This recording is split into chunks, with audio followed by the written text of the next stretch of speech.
오늘 함께 나눌 말씀의 제목은 두려워하지 아니하리이다. 다 같이 함께 따라할까요? 두려워하지 아니하리이다. 여러분, 우리가 겪는 고통 중에 가장 큰 고통은 감추고 싶은 죄가 사람들에게 드러나고 그 죄로 인해서 죄값을 치른다고 느낄 때입니다. 오늘 시편 3편에서 다윗이 겪는 고통이 바로 이러한 고통이었어요. 다윗이 평생 어려운 일 참 많이 겪었는데 그 중에서 시편 3편은 가장 고통스러운 일을 겪었을 때 드렸던 기도입니다. 아들 압살롬의 반란을 위해서 피난가면서 쓴 기도이기 때문이지요. 아들이 아버지를 대적해서 반란을 일으킨 겁니다. 원수가 아니라 사랑하는 아들이 자기를 죽이고 왕이 되겠다고 반역을 일으킨 것입니다. 그 이유는 다윗이 충신 우리아의 아내 밧세바를 범하는 죄 때문이었습니다. 다윗은 엄청난 사람들이 자신을 잡아먹을지 공격해 온다고 느꼈습니다. 1절은 이렇게 시작됩니다. 여호와여 나의 대적이 어찌 그리 많은지요. 일어나 나를 치는 자가 많으니이다. 여기 대적이란 말이 나오잖아요. 나의 대적이 어떤 사람들일까요? 지금 대적이 된 그들은 다 다윗의 신하들이었습니다. 다윗에게 충성을 맹세하던 자들이었습니다. 다윗은 그들이 압살롬처럼 아직 어리고 경솔한 자를 주군으로 선택해서 자신에게 적대적이고 모욕적인 태도를 보이는 것 도무지 이해할 수가 없었습니다. 그러나 놀랍게도 자기를 대적하는 그들의 수는 눈덩이처럼 불어나고 있는 겁니다. 어떻게 이럴 수 있단 말입니까? 하지만 그가 기도하는 중에 이 모든 것이 하나님이 하셨음을 깨달았습니다. 나단 선지자가 다윗을 책명한 내용입니다. 사무엘하 12장 9절에서 12절 말씀.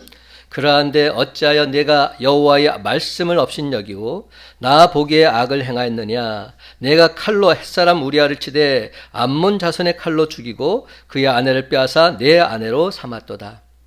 이제 내가 나를 업신여기고 햇사람 우리아의 아내를 빼앗아 내 아내로 삼았은즉 칼이 내 집에서 영원토록 떠나지 아니하리라 하셨고 여호와께서 또 이와 같이 이르시기를 보라 내가 너와 내 집에 재앙을 일으키고 내가 내 눈앞에서 내 아내를 빼앗아 내 이웃들에게 주리니 그 사람들이 내 아내들과 더불어 백주에 동침하리라. 너는 은밀히 행하였으나 나는 온 이스라엘 앞에서 백주의 이 일을 행하리라 하셨나이다. 이스라엘 백성들은 이렇게 철두철미하게 당하고 있는 다윗을 보고서 야, 이젠 하나님조차 다윗을 버리셨구나 이런 생각을 하게 된 겁니다. 2절 말씀입니다.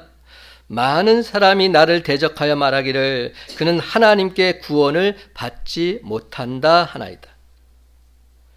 하나님께 구원받지 못한 자 다윗. 그래서 사람들 마음이 급속도로 압살롬에게 기울어지게 된 것입니다. 사랑하는 성도 여러분, 살다 보면 우리가 억울한 일을 겪을 때가 있지요. 하지도 않은 말을 했다고 하고 하지도 않은 일을 했다고 수군수군 됩니다.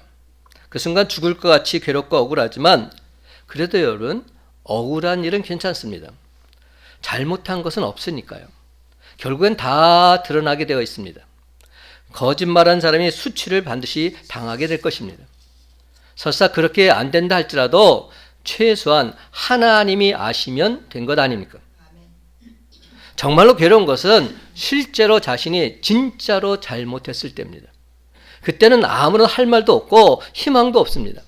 그런데 우리는 오늘 본문에서 다윗의 놀라운 고백을 보게 됩니다. 사람들의 절망적인 수군거림을 들으면서도 다윗은 이렇게 고백합니다. 3절 말씀. 여호와여 주는 나의 방패시요 나의 영광이시요 나의 머리를 드시는 자신이다. 이 고백이 우리를 깜짝 놀라게 합니다. 다윗은 계속해서 이렇게 고백합니다. 4절 내가 나의 목소리로 여호와께 부르짖으니 그의 성산에서 응답하시는 도다. 그런데 여러분 이 다윗의 고백이 7절 8절에 가면 이렇게 변합니다. 7절 8절 여호와 일어나소서 나의 하나님이여 나를 구원하소서 주께서 나의 모든 원수의 뺨을 찌시며 악인의 일을 꺾으셨나이다. 구원은 여호와께 있사오니 주의 복을 주의 백성에게 내리소서. 여러분, 만약에 다윗이 아무런 죄가 없다면, 잘못이 없다면 이렇게 고백할 수도 있습니다. 근데 지금 다윗은 그런 상황이 아닙니다. 엄청난 죄를 지은 상황입니다. 이런 다윗의 모습을 볼 때 참 뻔뻔하다 이런 생각이 들기까지 합니다. 다윗은 마치 자기 죄를 모르는 사람처럼 당당합니다. 저 같으면 창피해서 이런 고백하지는 못할 겁니다. 여러분, 다윗의 이런 태도를 믿음이 좋다고 해야 합니까? 뻔뻔하다고 해야 합니까? 뻔뻔하죠. 뻔뻔합니다. 너나 잘해 이런 마음이 듭니다. 이것이 진정 믿음이라고 한다면 실망하시는 분도 분명 있을 것입니다. 거부감이 들어서 이렇게 분노하시는 분도 있을 것입니다. 이게 죄사함이라고 한다면 오히려 이는 죄를 조장하는 것이 아닌가? 예수님께서 용서와 사랑의 복음을 전하셨을 때 사람들의 반응도 둘로 나뉘었습니다. 100마리의 양을 친 목자가 잃어버린 양 한 마리를 찾으러 99마리 양을 내버려 두고서 산과 들로 찾아다니는 이야기를 들을 때 여러분 과연 어떤 생각이 드셨습니까? 혹여 이런 생각이 들지는 않으셨어요? 예수님께서 잃어버린 한 마리 양을 찾으려고 99마리 양을 내버려 두시다니 이런 생각 안 드셨어요? 이게 진정 주님의 사랑이란 말인가? 그 한 마리 양은 자기가 잘못해서 떠나갔는데 한 마리 양은 깨끗이 단념하고 99마리 양이나 잘 돌봐야 되는 건 아닌가? 돌아온 창자의 이야기를 들을 때에도 세리와 창녀들 받아주면서 그들과 함께 먹는 예수님을 볼 때에도 마찬가지입니다. 모든 사람들이 다 예수님의 말씀에 은혜를 받는 것은 아니었습니다. 바리새인들은 분노했습니다. 분노했어요. 그러나 여러분, 우리가 믿는 하나님은 결단코 죄를 가볍게 여기는 분이 아니십니다. 십자가는 하나님께서 죄를 얼마나 미워하시며 죄로 인해 분노하시고 죄 때문에 고통스러워하시는지 보여주는 것입니다. 그러므로 명심 또 명심해야 합니다. 하나님께서 다윗을 다시 회복시키셨다고 그냥 죄를 용서하신 것이 아닙니다. 하나님의 무서운 징계가 있었고 다윗의 철저한 회개가 있었습니다. 다윗은 나단 선지자를 통해서 주시는 하나님의 책망을 듣고는 모든 신하 앞에서 무릎을 꿇습니다. 그리고 자기가 지은 죄를 솔직하게 토설하고 있습니다. 여러분, 이 얼마나 왕으로서 수치스러운 모습입니까? 그러나 그는 하나님 앞이라 생각하고 무릎을 꿇었던 것입니다. 시편 51편은 다윗의 영원한 공개 자백서입니다. 시편 51편 7절 이하의 말씀입니다. 우슬초로 나를 정결하게 하소서 내가 정하리이다. 나의 죄를 씻어줘서 내가 눈보다 희리이다. 주의 얼굴을 내 죄에서 돌이키시고 내 모든 죄악을 지워주소서. 하나님이여 내 속에 정한 마음을 창조하시고 내 안에 정직한 영을 새롭게 하소서. 나를 주 앞에서 쫓아내지 마시며 주의 성령을 내게서 거두지 마옵소서. 하나님이여 나의 구원의 하나님이여 피 흘린 죄에서 나를 건져 주옵소서. 놀랍게도 다윗은 반역하는 압살롬을 향해서 분노하거나 저주하지 않았습니다. 이는 아버지의 정 때문이 아니었습니다. 그는 이 모든 것이 자기의 죄 때문임을 쿨하게 인정하고 있는 것입니다. 내 탓이구나. 내 죄 때문이구나. 피난길에 시므이라는 노인이 모욕하고 저주를 퍼볼 때 시므이를 죽이겠다는 신하를 만류하면서 그는 이렇게 말합니다. 사무엘하 16장 10절에서 12절 말씀. 그가 저주하는 것은 여호와께서 그에게 다윗을 저주하라 하시니 내가 어찌 그리하였느냐 할 자가 누구 있겠느냐. 여호와께서 그에게 명령하신 것이니 그가 저주하기에 그냥 내버려 두라. 혹시 여호와께서 나의 원통함을 감찰하시리니 오늘 그 저주 때문에 여호와께서 선으로 내게 갚아주시리로다. 또한 피날길에 제사장이 법궤를 가지고 따라오니까 그는 압살롬이 점령한 궁으로 그 법궤를 돌려보내고 있습니다. 다윗은 자신이 하나님께서 택하신 왕임을 과시하려고 여호와의 법궤를 끌고 다니는 어리석음을 범하지 않았던 것입니다. 다시 말씀드립니다. 여러분, 하나님께서 왜 살인죄, 간음죄를 지었던 다윗을 용서하시고 그를 다시금 세워주셨을까요? 그것은 먼저 다시 철저히 회개했기 때문입니다. 그러나 더 정확한 이유는 다윗의 확실한 믿음 때문이었습니다. 사랑하는 성도 여러분, 오늘 시간 분명히 깨달아 하시기 바랍니다. 회개는 회개이고 믿음은 믿음인 것입니다. 회개가 아무리 철저해도 믿음이 없으면 하나님께서 결단코 우리를 회복시키지 못하십니다. 다윗의 이러한 고백에 대해서 거부감이 드는 분들은 하나님의 심정을 다시 한번 잘 헤아려 보시기 바랍니다. 하나님의 마음은 아버지의 마음입니다. 만약 여러분의 아들, 딸이 어떤 잘못을 해서 매를 들었는데 그들이 죄책감으로 낙심한 나머지 성공에서 돌아오겠다는 쪽지를 남기고 집을 나가버렸다면 그 마음이 어떠하겠습니까? 미어지지 않겠습니까? 매를 맞으면서도 나를 사랑하셔 때리시는 매구나, 아버지 잘못했어요, 이 채찍이 사랑의 매인 줄 알기에 아버지 감사합니다, 이제는 내 죄를 다 용서인 줄 믿기에 아버지 정말로 사랑합니다, 이렇게 말하면서 아버지 품에 쏙 안기는 자녀가 진정 복되지 않겠습니까? 그래야 비로소 죄에서 벗어나 당당히 일어서게 되는 것입니다. 그렇습니다, 여러분. 우리가 죄에서 벗어나서 복된 자의 길을 가려면 분명한 회개도 있어야 하지만 동시에 십자가의 복음에 대한 확실한 믿음이 있어야 합니다. 사랑하는 아들 압살롬이 반기를 든 이 엄청난 상황 속에서도 다윗은 전혀 두려워하지 않았습니다. 그의 마음속에는 변함없는 확신이 있었기 때문입니다. 하나님께서 그 어떤 상황 속에서도 자기를 지켜주시고 구원해 주신다는 확신을 가졌기 때문입니다. 그럼 오늘 시간 우리도 다윗처럼 우리의 신앙을 이렇게 고백했으면 좋겠습니다. 6절 말씀, 너무나도 유명한 말씀입니다. 6절 다 같이 한 목소리 있습니다. 시작. 천만인이 나를 애워싸 진친다 하여도 나는 두려워하지 아니하리이다. 아멘. 이 말씀은 전에도 제가 선포한 적이 있습니다. 천만인이 나를 애워싸 진친다 하여도 나는 두려워하지 아니하리이다. 그렇다면 여러분, 다윗은 왜 천만인이 자기를 에워싸도 전혀 두렵지 않다고 말할 수 있었을까요? 첫째로 하나님이 그의 방패가 되어주시기 때문입니다. 그렇습니다. 하나님이 그의 방패가 되어주시기 때문에. 3절 말씀 다 같이 한 목소리 있습니다. 3절입니다. 시작. 여호와여 주는 나의 방패시요 나의 영광이시요 나의 머리를 드시는 자이시니이다. 아멘. 여러분, 우리가 살아가면서 느끼는 감정 가운데 이 두려움의 감정, 이것 무시할 수 없습니다. 두려움이 엄습해 오면 모든 것을 잘 감당하기가 어려워지게 됩니다. 펄벅이라는 여인은 여성으로서 미국 최초의 노벨 문학상을 수상한 여인입니다. 아버지가 중국 선교사였기 때문에 어린 시절을 중국에서 보냈습니다. 그녀가 쓴 그 펄벅의 대지라는 소설이 있잖아요. 그 소설은 바로 중국 땅을 배경으로 탄생한 작품입니다. 어느 중국에 극심한 가뭄이 왔습니다. 곡식이 모두 바싹바싹 죽어가고 있었습니다. 그러자 중국인들 인심이 사나워지기 시작했습니다.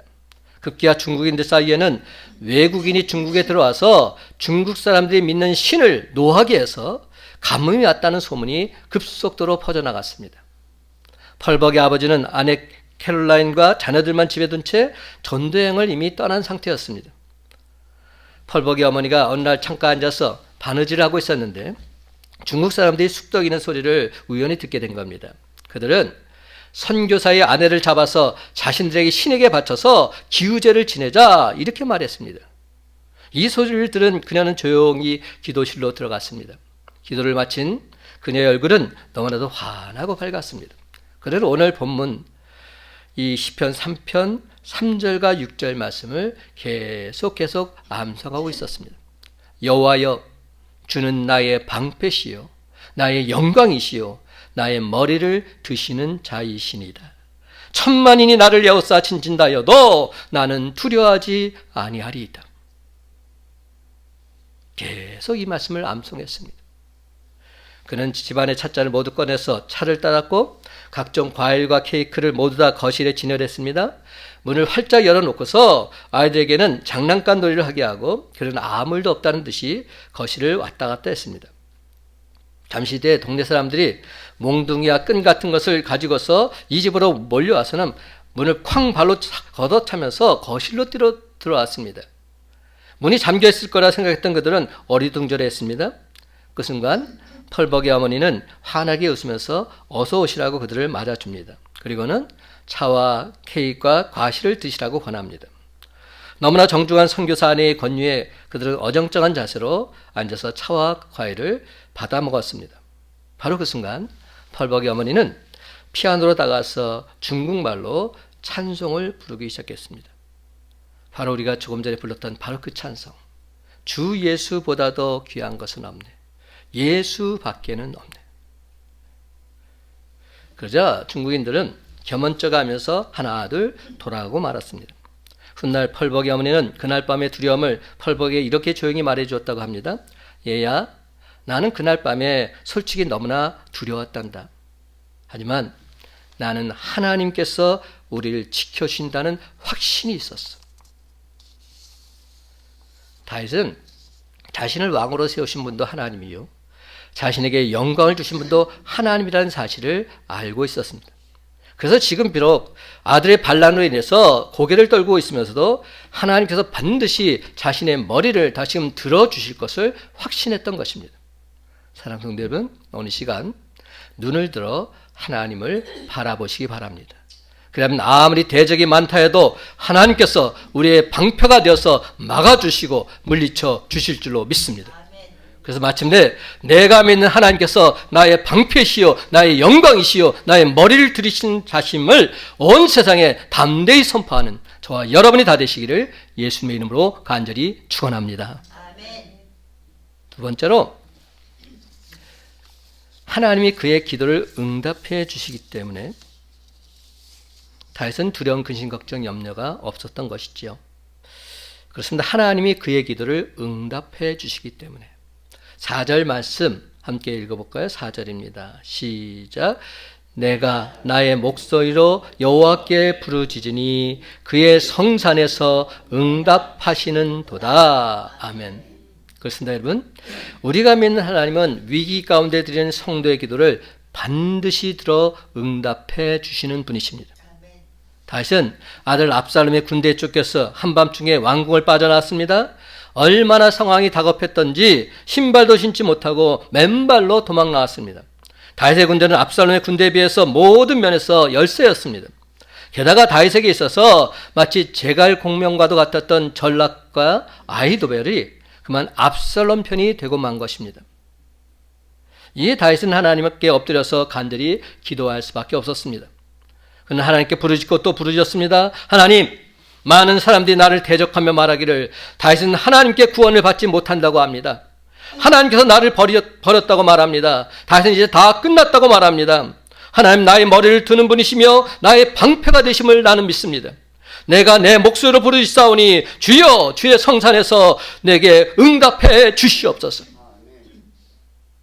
그러자 긍휼이 풍성하신 하나님께서 다윗의 기도를 응답해 주고 계십니다. 다윗에게 훗세라는 충성된 신하가 있었는데요, 이 훗세가 압살롬에게 위장투항을 하게 합니다. 이제는 압살롬의 부하가 된 배신자 아히도벨은 압살롬에게 말합니다. 시간을 지체하지 말고 다윗을 추격하면 죽일 수 있으니까 군사 12,000명을 내게 허락해달라고 말합니다. 반면에 위장투항한 훗세는 이렇게 조언을 합니다.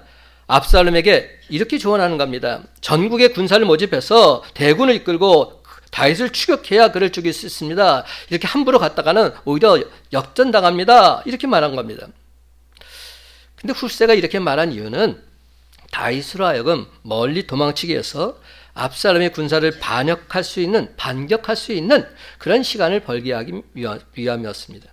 전략적으로 볼 때 아히도벨의 전략이 훗세의 전략보다 탁월했습니다. 하지만 하나님께서 압살롬의 생각을 혼란스럽게 해서 훗세의 전략을 따르게 했던 겁니다.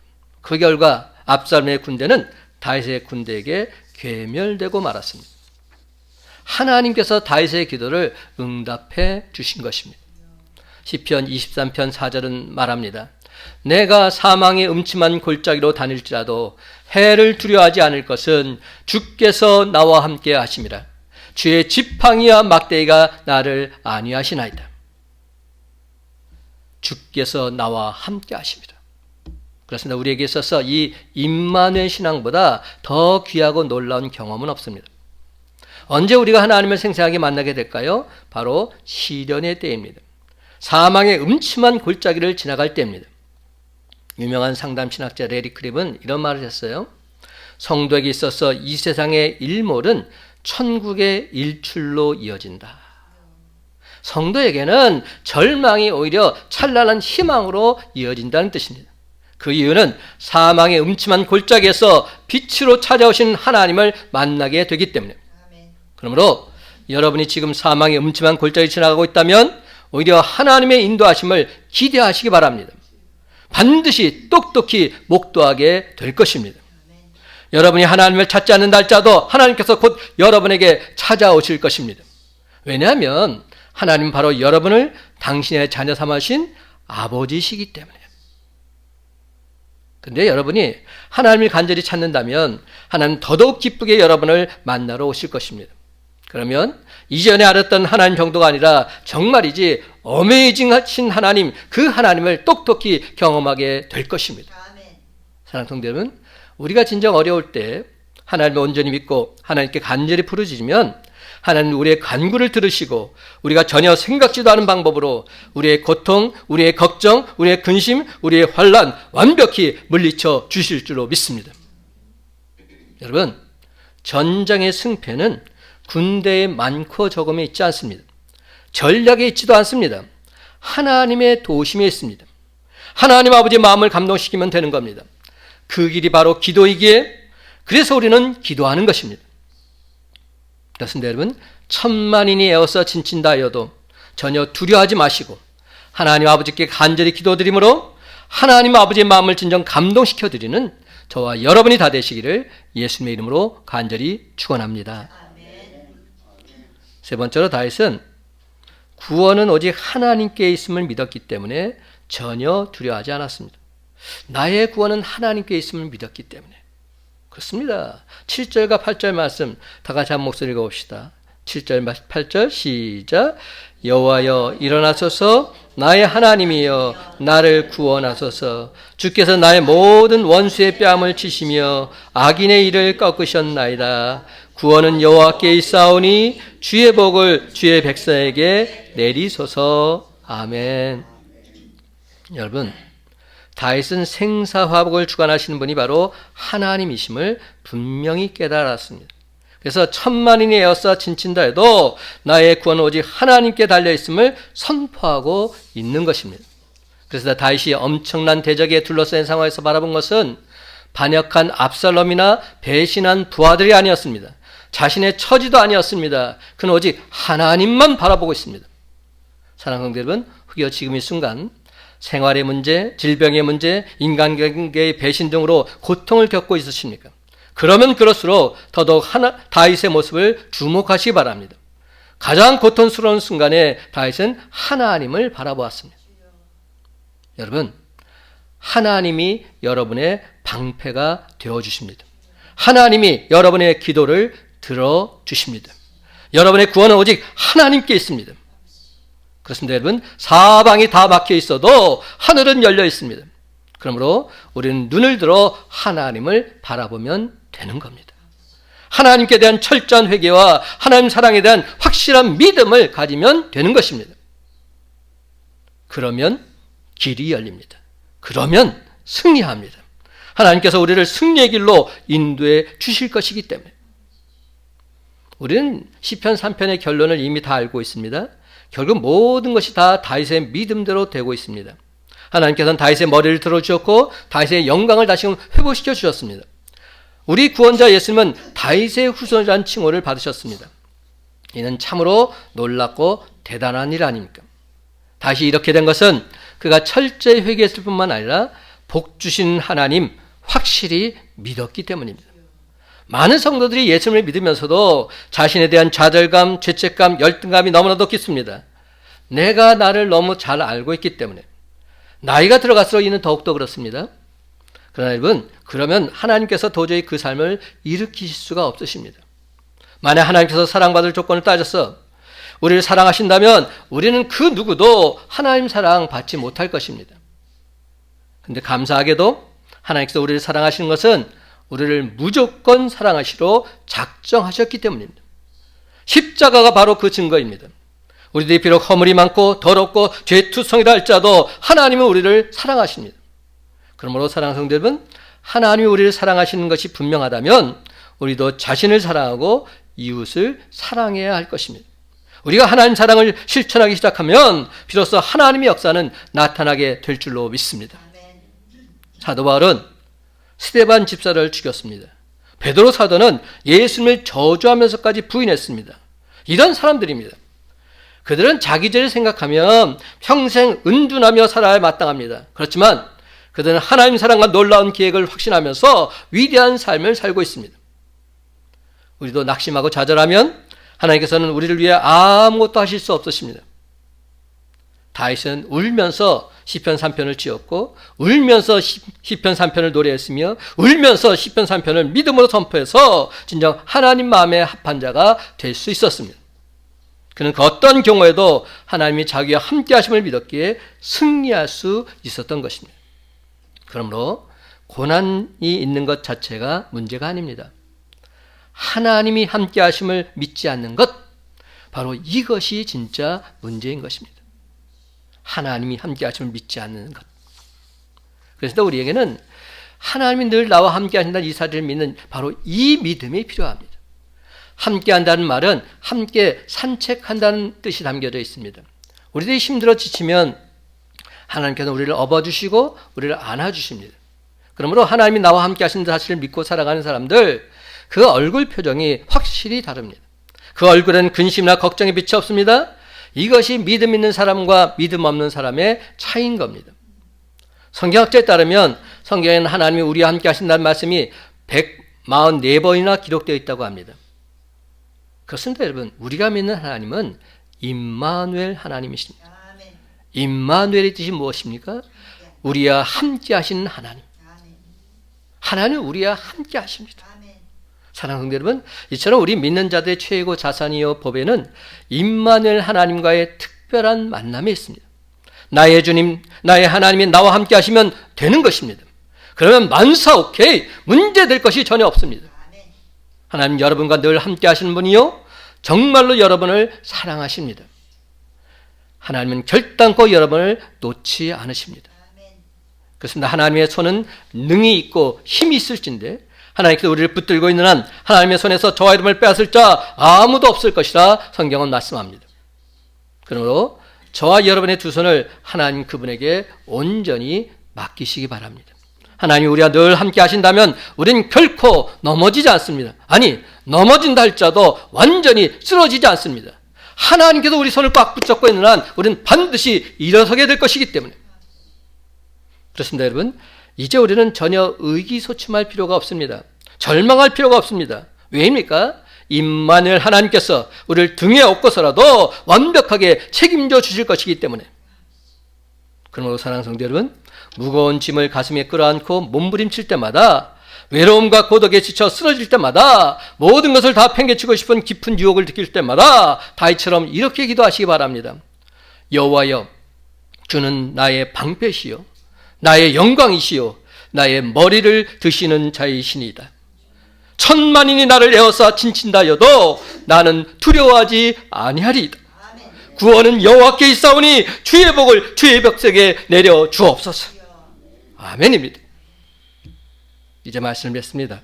사랑하는 성도 여러분, 하나님이 우리와 늘 항상 함께 하실 텐데 그 어떤 상황 속에서도 하나님 마음에 합한 자 다윗처럼 나는 두려워하지 아니하리이다. 오히려 세상을 향해서 담대하게 선포하시기 바랍니다.